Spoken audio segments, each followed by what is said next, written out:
Қасиетті Алакөл жерінде бүгін үлкен бір кездесу өтті. Мына жастармен, соңын жас мына шекара қорғаушылармен кездесу деген өзі керемет.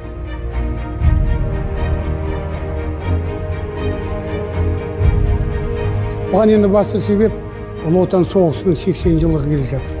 9-шы, 10-шы, 11-ші класс оқып жүрген жастар біздің болашағымыз ғой.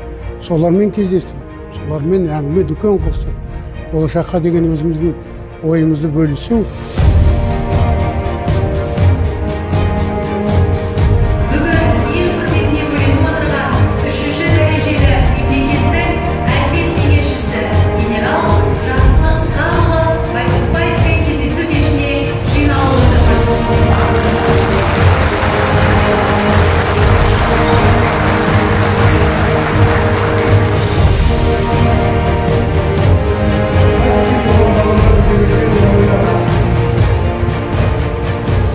Мен біраз өмір жолын өттім ғой.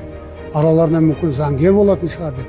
Отанды сүю, елді сүю, қоғамды қорғай білу, заңға бағынудың жолдары туралы көрген білгенімді осылардан жасырмай ортаға салдым.